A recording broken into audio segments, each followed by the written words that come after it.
Before we really get into the Ipcris file, I'm prepared to go ISO and just talk about Michael Caine as a movie star because I think he's one of the most interesting movie stars ever. I like your perspective on some of these things, of course, too. But he's probably the biggest British movie star in British films. And what I mean by that is like The Italian Job and Get Carter and Zulu and The Ipcris File and its sequels and stuff like that. Those are all British movies. Most British actors who become really big actors, who become movie stars, people like Sean Connery, are largely making American movies. Yes. And that's been true since the days of like Olivier.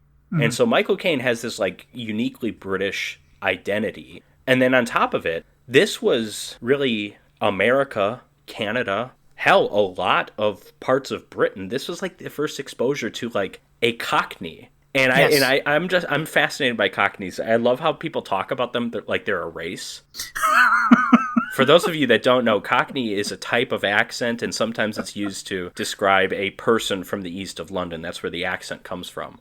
And they're usually poorer, working class. Traditionally, that's the history. As Alan Partridge puts it, talking to his Ukrainian girlfriend, Cockney, Sonia, is a place in London where criminals live. That's the famous line.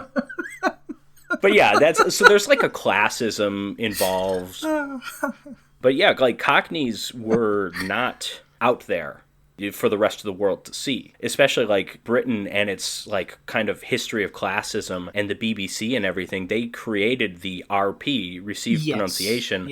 Accent, which is when we think of a British accent, that's usually the RP. That's an artificial accent that was created by the BBC to be like what Britain projects not only to Britain but to the rest of the world. And Michael Caine, consciously or subconsciously, is like, fuck that, I'm just being myself. And then also like he kind of reinvents the cockney too, because he has like this, he's a cockney who's like fashionable. He's got these awesome 60s glasses. Women are drawn to him. Exactly. He's a young man. He's attractive. I just think it's so interesting. He's the Jackie Robinson of cockneys, you know?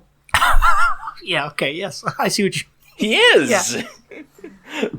You think the average person from Indiana had ever heard a Cockney accent before they saw Alfie or something? No.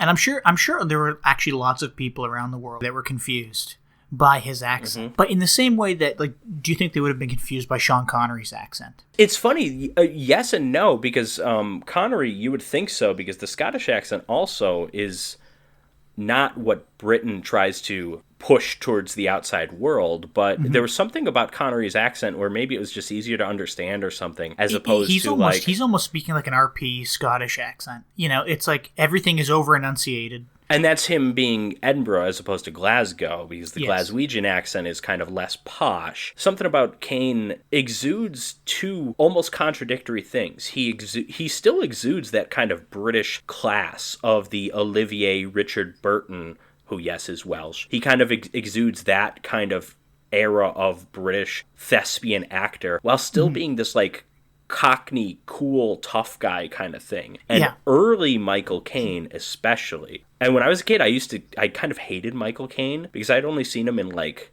The Prestige and Goldmember. And I'm like, I don't understand what the guy's saying half the time. I remember I haven't seen The Prestige since I was a kid, but there was a scene with him and Christian Bale, who's doing a really thick accent in that movie, where they're yelling at each other, and I'm like, Jesus, I need subtitles. I had no idea what either of them were saying.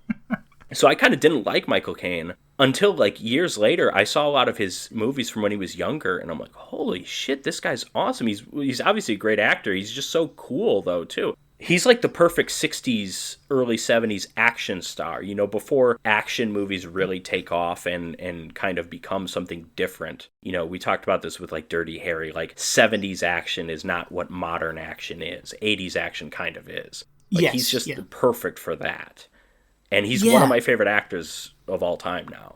I love early British Michael Caine, Zulu, Alfie, The Italian Job, Get Carter, all of that stuff. It's also interesting, too, because I'm surprised. Because I know that they made a sequel to this movie. Wasn't it called, like, Death? Two of them.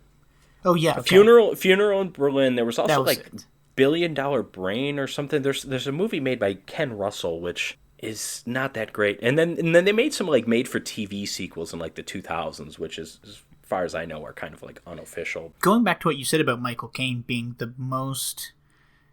Would you say he was the most famous British actor to star in British movies? I would say the most successful British movie star in British film. Yeah, I totally agree. I think there are bigger names. Oh, yeah. I mean, we could go Cary Grant, Elizabeth Taylor, Sean Connery. Peter O'Toole, maybe even someone like Christian Bale. And Caine as like an actor in American film is almost a different actor because he's kind of like a character actor. He was a movie star in Britain, and a damn good one is the point I'm making. And he's done some fantastic American movies. He kind of hitched his wagon to Christopher Nolan, and as a result, and not just because of that, because he also did like Harry Brown, which I think he's amazing in. I think he's probably had the best career of any actor who's like over 70. Probably like he's around 90 now, and I don't know if he's really 92? Still acting. But he was acting at least a few years ago, and he made some damn good movies even as an elderly man. Yeah, I do know the last time he showed up to an awards show, he was being wheeled around in a wheelchair. So, oh really? I think his acting days are behind him, unfortunately.